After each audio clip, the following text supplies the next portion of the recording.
Buckingham Palace has quietly confirmed something it deliberately avoided acknowledging for nearly 3 decades. For the first time in modern history, King Charles is preparing to speak publicly and directly about the marriage that reshaped the British monarchy and about the woman at the absolute heart of that transformation.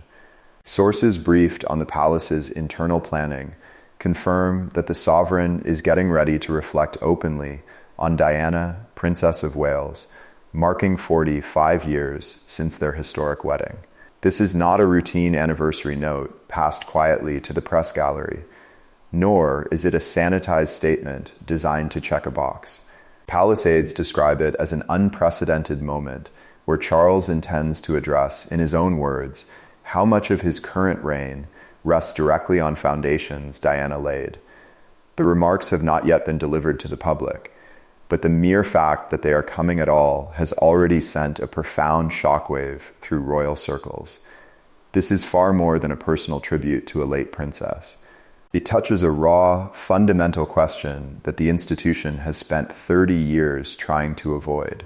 Who actually built the accessible, human, modern monarchy that Charles now presides over? For decades, the official establishment story kept Diana confined within a very specific, carefully controlled frame. She was cast as the tragic princess, the people's icon, a brilliant but chaotic chapter that definitively closed in August 1997. What is now emerging from behind palace doors suggests something the establishment has always found far harder to admit. Diana was not merely adored by the public. She was, as one senior insider reveals, the quiet co-author of the institution's very survival. She was not a decorative addition to the monarchy.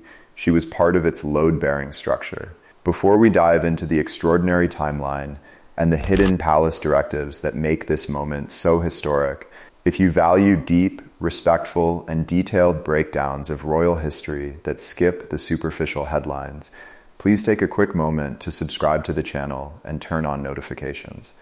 Your support helps us continue producing these thoroughly researched deep dives. To understand why this shift in 2026 is so profound, you have to travel back to the 29th of July, 1981. On that morning, an estimated 750 million people across the globe tuned in to watch a 19-year-old former kindergarten assistant marry the heir to the British throne inside St. Paul's Cathedral. It remains one of the most watched television broadcasts in human history.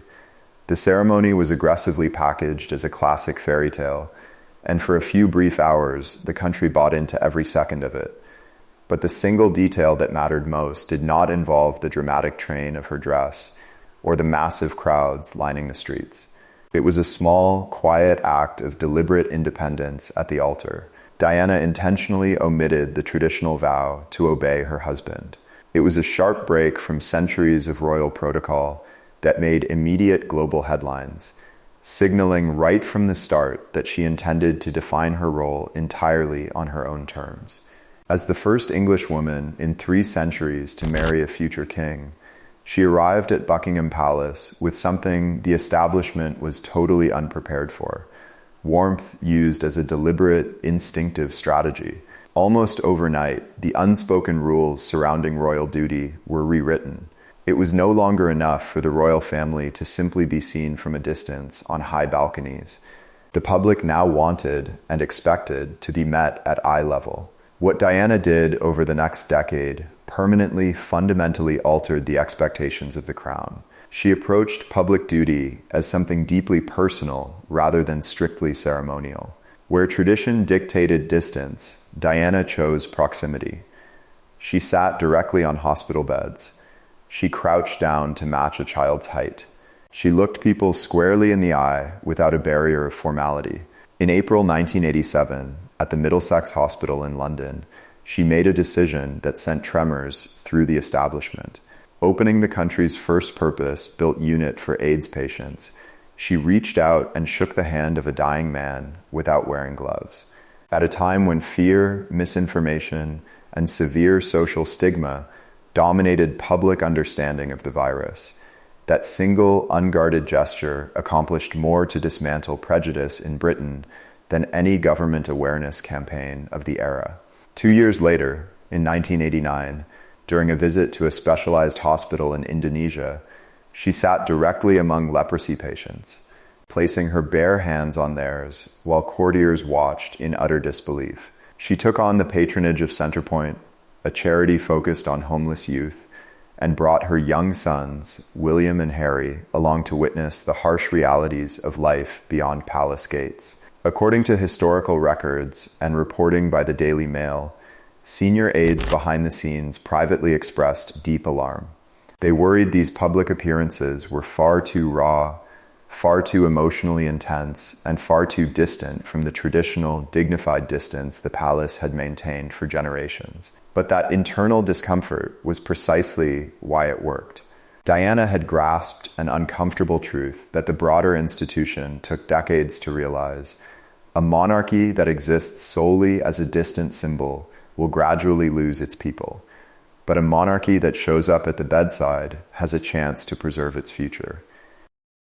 By January 1997, just months before her tragic death, she walked through an active, partially cleared landmine field in Huambo, Angola, wearing body armor and a protective visor to force international television cameras to focus on innocent victims. By the time she passed away that August, she held patronages or presidencies with over 100 active charities. Royal biographer Ingrid Seward noted that during this period, the monarchy's overall societal role underwent an irreversible shift from a passive, distant symbol to an active, engaged participant. Diana was gone, but the operational template she left behind remained embedded in the culture. Now, in 2026, sources close to palace planning confirm that King Charles intends to make that exact template official. Reports indicate the king will directly address how Diana's radical approach between the late 1980s and 1997, the rejection of stiff dress codes, the eye-level interactions, the physical touch that replaced cold protocol, forms the fundamental core of his own modern accessibility strategy. This reframing is a massive institutional shift. For decades, palace communications treated Diana's operational style as a unique, unrepeatable charm, a natural magnetism that could never be codified or institutionalized. Charles is now set to reframe it not as a personal quirk, but as a systematic method. It is an explicit admission that the royal family learned this modern framework directly from her and adopted it as their standard operating procedure. Palace strategists are being exceedingly careful to present this disclosure as continuity rather than a retrospective apology. The king is not expected to openly criticize how the establishment once fought against his late wife's ideas. Instead, he intends to state clearly that the modernizing reforms now credited to the current reign actually began with her.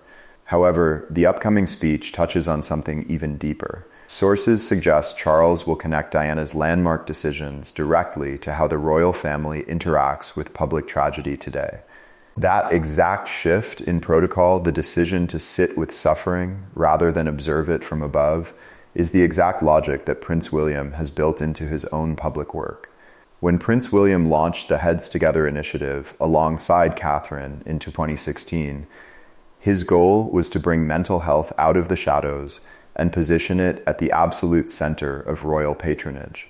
William has spoken candidly about how losing his mother at 15 irrevocably shaped his perspective on human vulnerability. When the Prince of Wales speaks publicly about grief, emotional struggles, and mental health support, he is not inventing a brand new royal playbook.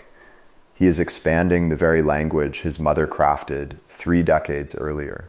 What was once condemned by palace courtiers as Diana breaking the rules has now become the fundamental rulebook of the modern crown. Perhaps the most fascinating detail emerging from palace insiders, as reported by Hello magazine, is who actually orchestrated this historic reflection.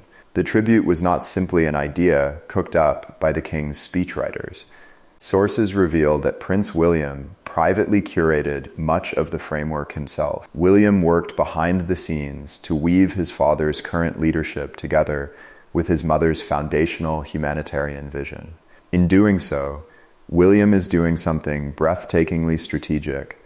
He is positioning Diana not as a tragic, isolated chapter in royal history, but as a primary co-architect of the contemporary British monarchy. For a future king to engineer this narrative shift is an extraordinary move. It quietly reallocates institutional credit where it has long been overdue, though it does not come without calculated risks. By officially elevating Diana to the status of a co-architect, the palace intentionally reopens historic comparisons. It brings back memories of the overwhelming global affection she commanded, the massive crowds she drew, and the stark way her natural authenticity made traditional palace formality look instantly outdated. The history here is dense, complex, and emotionally charged.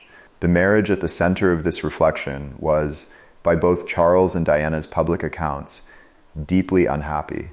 The entire world watched as their separation was formally announced from Buckingham Palace in December 1992, followed by their bitter, highly publicized divorce in 1996. For a reigning monarch to now publicly praise and honor the institutional impact of that failed partnership is not a light, sentimental gesture. It is a high-stakes, delicate negotiation with his own personal history, conducted live in front of a global audience that remembers every detail of the breakdown. For King Charles, insiders note that this moment carries an intense personal weight. Whatever personal failures occurred within their marriage, Charles was a direct witness to the years when Diana was developing this revolutionary approach to public service. He watched firsthand as the entire nation fell in love with the exact emotional open-heartedness that their personal relationship could not sustain. This is precisely what makes Prince William's role as mediator so critical. He is the single figure within the institution who can bridge his father's crown and his mother's enduring legacy without letting one erase the other. William grew up squarely inside both narratives. He holds the personal memories of a mother who walked him through homeless shelters and hospital wards to teach him that royal duty requires real human closeness. At the same time, he serves as the primary heir to the traditional institution she struggled against. When William guides his father toward giving Diana this official institutional credit, he is executing a narrative reconciliation that no PR firm could ever construct. He is healing a decades-long public division on behalf of a country that has never truly stopped grieving or asking questions. Royal commentator Richard Fitzwilliams observed that William, better than anyone, recognizes a fundamental truth. Princess Diana's legacy and the long-term survival of the British crown are no longer separate topics, they are entirely the same concept. What this landmark moment in 2026 ultimately signals is that Buckingham Palace has finally stopped viewing Diana's memory as an unpredictable risk to be managed. Instead, the institution has begun treating her work as the structural blueprint of its modern authority. Whether this permanent acknowledgement resolves the historic friction remains to be seen. Anniversaries come and go, each marked by carefully crafted speeches and curated press releases. The crucial question is whether this formal reflection will permanently bridge the long-standing divide between Diana's emotional legacy and Charles's monarchical authority, or whether it simply re-examines the same unresolved history. What is clear, however, is that 45 years after that fairy tale wedding in St. Paul's Cathedral, the British monarchy is finally admitting out loud that its modern survival was built on the foundation Diana created.